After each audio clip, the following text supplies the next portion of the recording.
This video is brought to you by those over on Patreon. Thank you for making this show possible. In 2013, my grandma was mocked by the British press, but she has no history in the UK or anything. It was about something else. Arriving in the US on Thursday night ahead of their concert the following day, the One Direction boys didn't stand a chance and were promptly mobbed by their adoring fans. Harry Styles appeared tired and nervously ran his hands through his hair. His expression changed to one of sheer horror when he was accosted by an older fan brandishing a placard that said, "I'm 79 and I love 1D. Yeah, that's my grandma Rachel. And the Daily Mail wasn't the only publication that wrote about her. After getting our grandma into One Direction, my sister Sam started campaigning on her behalf. She made a Twitter and started posting videos to get the band's attention. Hi, my name is Rachel Jensen. I'm 78 years old and I like One Direction very much. Eventually, Sam contacted a paparazzi agency that tried to get them to the airport in time to meet the band.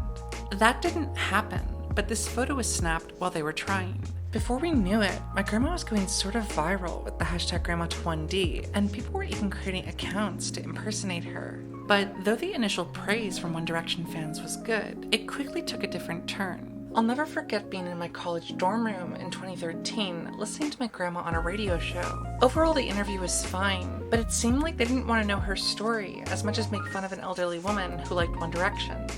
And I smiled when my grandma didn't take the bait. You know, I like their songs.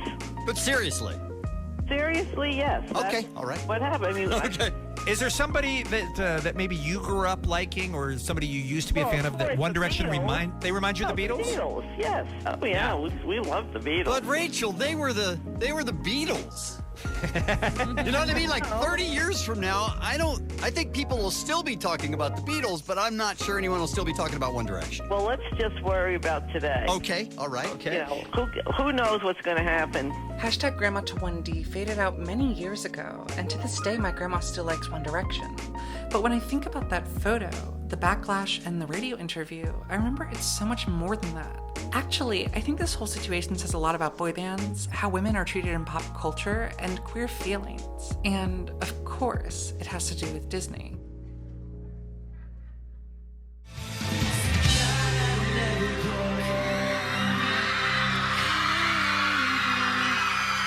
Yeah.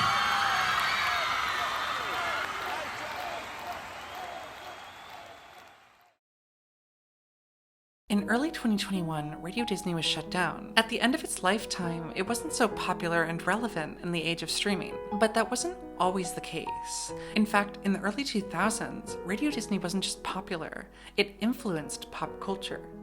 Disney has always been a family-friendly company, and they've had many stars since the beginning. However, with the advent of the pop star in the mid-20th century, it became clear that there was more money to be made. Stars like Annette Funicello showed Disney branching out and pushing their talent to do it all. Acting, singing, dancing, it was all part of the deal.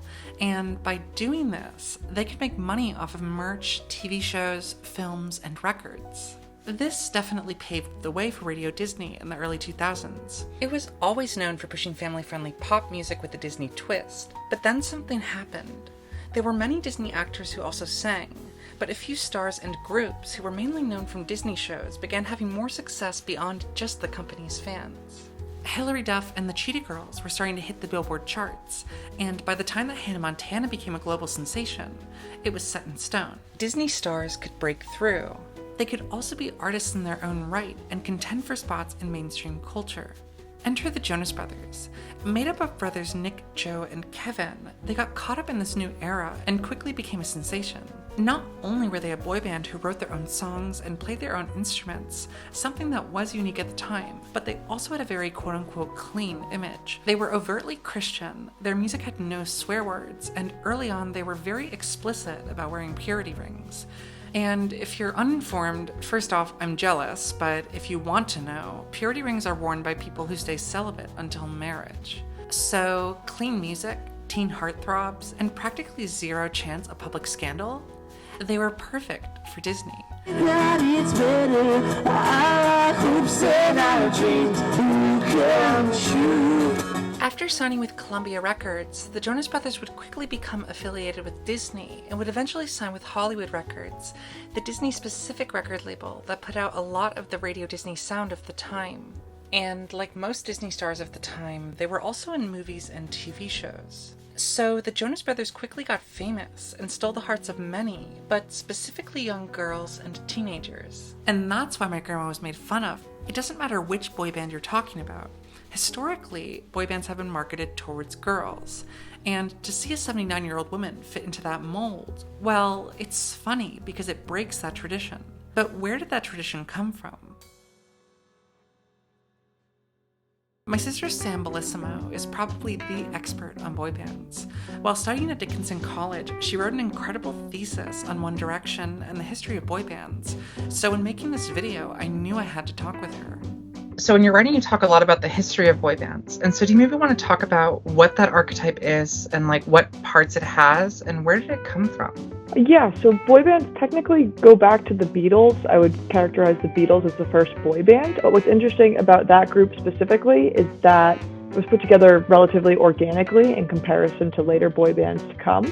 And within these later boy bands, it was more of a formulaic approach where each member was strategically chosen to fill different roles within the model. And the most important role, and probably the one we're most familiar with as a society, is this front man. And historically, these front men, if you look at NSYNC with Justin Timberlake, One Direction with Harry Styles, these front men are positioned within the boy band, but sort of at an elevated place. And so more is expected of them. And consequently, they are typically the ones to move past the boy band and sort of seek out a successful career in the post-boy band world.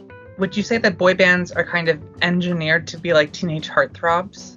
Definitely. There's a lot beyond the individual members' roles and responsibilities. There is a certain amount of care and thought that goes into crafting what their image is, the kind of songs that they're singing, the kind of things that they're wearing, what they're coached to say in interviews. It's all targeted essentially at who the label and who the decision makers see as the target audience, which is typically teenage girls. So, boy bands are usually cut from the same cloth. They might have different styles of music, but they're all meant to be teenage heartthrobs. And this means that they also have to fit a certain mold. Even though members of boy bands in the past have been gay, for example, they weren't allowed to show it. And that's just one example of this interesting relationship that boy bands have with their audiences. On one hand, boy bands are a unique area of pop culture where often young girls and women are encouraged to express themselves. But there's also a flip side to this. You can only express yourself in pre-approved ways. Sure, you can choose which of the band members you're in love with, but there are only a few of them, and each is meant to fit a certain archetype. Before I go further, I also want to clarify that the boy bands I'm talking about are from a specific time period, but the genre of boy band has changed so much since then, and groups like BTS have not only been incredibly influential with their music, but they've taken the idea of fandom to a whole new level. This is the boy band experience most people are familiar with. In Turning Red, it's captured wholly, obsessive crushes, absolute devotion, and an almost religious following that centers around young girls having their first experiences, being able to assert their independence. Your mom must have gone nuclear. Who cares? What's she gonna do? Ground me? But that's not the whole picture. Because though that is the target group, boy band audiences are much more complicated than that. My sister's a lesbian, but she didn't know that growing up. In retrospect, she had her sapphic crushes, but it was complicated. When you grow up in a world that tells you there's only one type of relationship you can have, it's impossible to know that there are other options that might suit you better. So she grew up being obsessed with Nick Jonas and with Harry Styles, without understanding what her real feelings were. So do you maybe want to talk about like your experience growing up as a lesbian and also being interested in frontmen in like boy bands? Well, I don't know. I guess Nick Jonas wasn't the frontman of the Jonas Brothers, but I know you were into Nick Jonas and Harry Styles. And so have you ever thought about like what relationship that might have with growing up as a lesbian, but not necessarily knowing that that's what you were dealing with at the time, you know? Yeah, I think one of the great and opportune things about boy bands is that they exist as a form of social currency, and because it's not just one person, it's made up of a group of individuals, it allows you to sort of choose who you want to be loyal to. So while you're loyal to the band, more specifically, you can focus in on one member. And I think that goes hand in hand with, I mean, obviously I'm a lesbian, but beyond sexuality, just like a sense of belonging and community in general. I think growing up as a fan of boy bands was really relevant, not just to my sexuality, but as an insecure adolescent growing up, it was sometimes difficult to fit in within society just because I was a tomboy. I did X, Y, and Z things differently. And so I think having a boy band as an outlet to engage socially with my peers, it was like a safe place to be, knowing that, okay, if the Jonas Brothers are popular, I might be different in all these other ways, but I'm not going to be different in how much I love and follow them. And so it was sort of a social currency in a way where I was adhering to this established system. I wasn't the other in that situation. I was someone who was part of the general masses. And because of the nature of the boy band, it's not just one performer. There's multiple people playing into this. You could, from within this established system of the band, you could select which member you wanted to identify with, that you liked the most, and that gave you agency within the boy band following itself. So it allowed you to fit in, but also maintain a little bit of individuality, but in a very safe and measured way. And then there's me.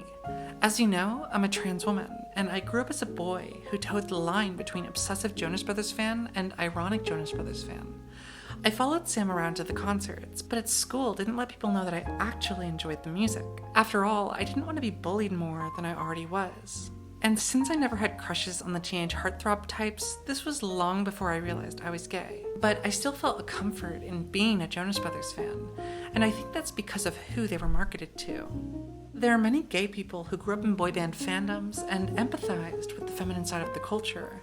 And then there are women like me who grew up in a similar position, but didn't know why. In a part of culture that often centers the agency of girls, there were also girls who didn't know they were girls yet. Similar to my sister, their agency was forcibly taken away without them even knowing. And so, just as my sister didn't know that she was a lesbian until much later in her life, I couldn't have known I was trans. That just wasn't even a word that was in my sphere.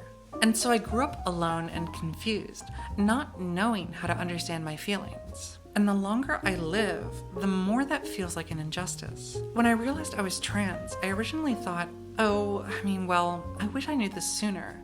But since then, I've remembered how much pain I went through. The 2 times I because I couldn't deal with the suffering. All the nights I cried myself to sleep, assuming that I was just broken. But that didn't matter when I went to a Jonas Brothers concert. I didn't realize that at the time, but now I understand those concerts as much more than just music. They were moments where I could leave my body. Instead of feeling like a boy in a sea of girls, I looked around me and saw myself in other people. At a time when mirrors didn't show my true reflection, other people did. And the Jonas Brothers had the perfect music for the occasion.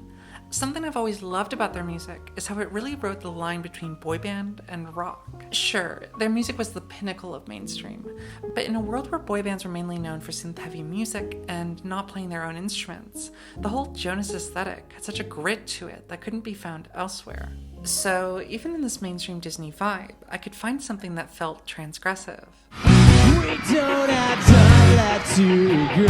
Even with their most popular songs, there was a charm that I didn't really find elsewhere in other Disney pop groups of the time. And though I cringe now hearing certain lines, I'll never forget how important they were to me to express some kind of anger when I was younger. And as I mentioned before, the Jonas Brothers wrote their own songs. When I heard their music and listened to interviews, it felt like they were really sharing a piece of themselves instead of reading off of a script.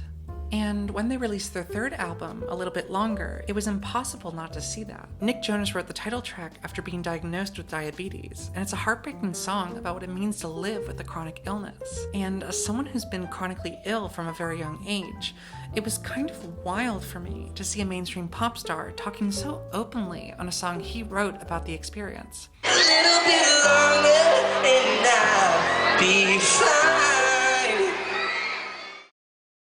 Pop music is an interesting thing. Growing up, people would tell me about how unoriginal it was. The same chord structures were used over and over again, and supposedly that made it bland and boring. And the Jonas Brothers were considered a part of this system. Even if I were to say that they wrote their songs about their life experiences, the argument against them was that since they wrote pop music that used these similar chords, they weren't original. But what other people saw as a flaw, I saw as inspiring. I mean, how cool is it that millions of people can play the same chords and it sounds different each time? Isn't that a testament to the beauty of how unique and diverse human expression is?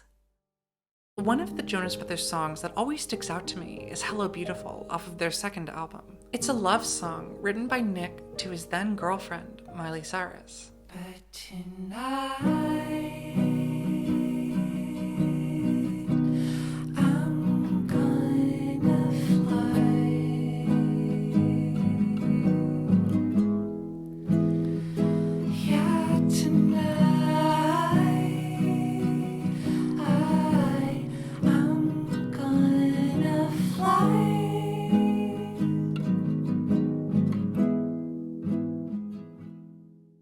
It's a beautiful song that shows how hard it can be to be in a long-distance relationship, but how important it is to always have hope. But when I was younger, I didn't think I understood it that way. I was definitely battling with these weird, abstract feelings that I wasn't in my body, that I didn't know who I was. And I started to empathize with this song. I was just learning how to play guitar, so I'd play it to myself in my bedroom. I never recorded it, but that wasn't the point. I was singing it for myself because it made me feel comforted. I didn't really understand that at the time. The Jonas Brothers would eventually fade, taking off their purity rings and starting to have their own scandals post-Disney. They'd eventually come back with new music, but I wasn't as big of a fan anymore, and none of it was as special to me as their earlier music.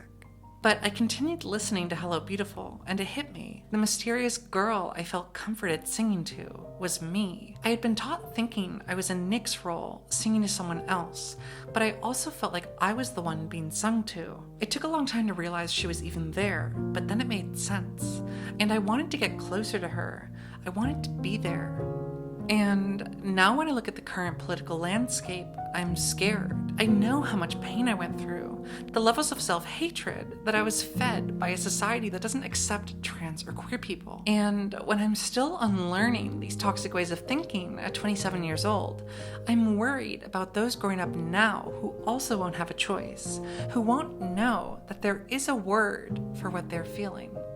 So it's important to remember that you're never alone, even if sometimes you have to sing to yourself. 'Cause I could go across the world and see everything